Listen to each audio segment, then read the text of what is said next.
Hello, lovely people, and welcome to today's A to Z of women's health. And we are up to letter D, which is dysmenorrhea, which is painful periods. And this is something I spend a lot of my time helping women with. I myself in the past have suffered with painful periods where I would lose days each month from work, and I used to find it quite embarrassing. There are so dysmenorrhea is basically painful periods. Now, if you experience painful periods, which I know many of you do, it can be really frustrating as you want to find an answer.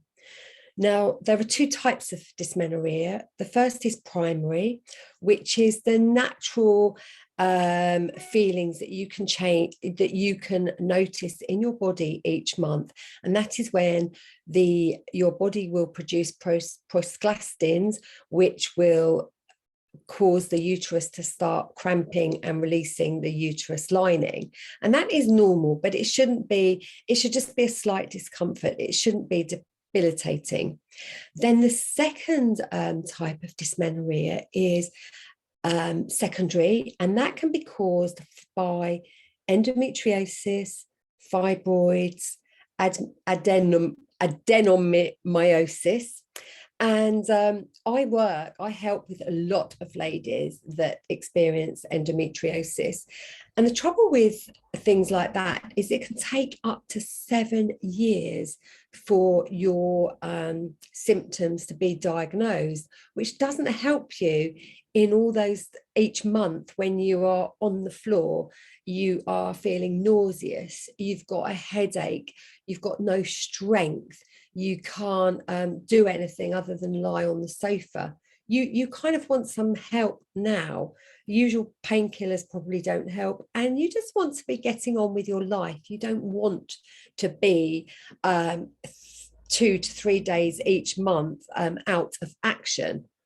Now, we do have to listen to our bodies during this time and go a little bit slower, but periods are a natural part of a woman's life, and it shouldn't stop us.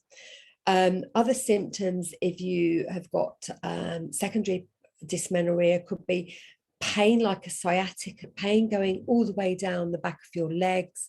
And as I say, a lot of the ladies I've worked with, and myself included, when before I went through the menopause, I used to be on the floor in the bathroom feeling nauseous with headaches and so on. Now, so endometriosis is when tissues similar to that line the uterus shed and are in other can be found in other places, such as the ovaries, fallopian tubes, and on the bladder. If it could also be due to fibroids.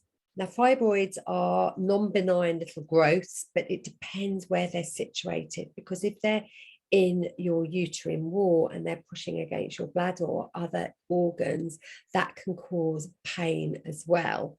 And then there's adenomyosis,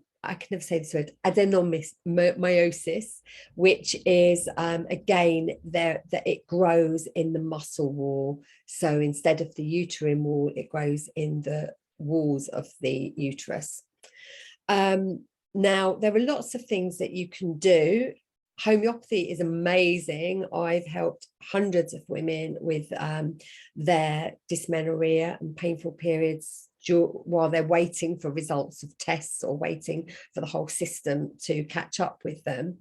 In most cases, they've avoided operations, because particularly with endometriosis, what happens is, I'll be talking about this in E actually, so I'm not going to go into too much detail in this one. But when you have got painful periods, it can be debilitating. And as I say, you lose time. But one remedy that can sometimes help with those stomach cramps that you might be feeling, not so much the nausea and the headaches, but if it's just primary dysmenorrhea and you feel discomfort each month, you can use a homeopathic remedy called Mag-Phos, and it's part of the tissue salts, and it is known as a homeopathic aspirin, basically, because it really can help, especially with those cramping feelings that you get. Other tips can be, you probably already know, applying heat and pressure with a hot water bottle can help. Warm baths can help because it just allows you to relax, and having that warm water over your abdominal area can really help as well. And gentle tummy massages, just that you can do on your own, just helps. And depending on if pressure helps, that can sometimes ease. Very gentle exercise, just some small yoga moves, some Pilates, very, very gentle, a gentle walk, that again can just get things moving and can also just take your mind off it a bit. But in the next video of A to Z, we'll be covering E, and I will be talking about endometriosis. If you don't want to miss it, please subscribe, and then you'll receive all of these, you will be notified when these little videos pop up. Thank you, as always, for listening.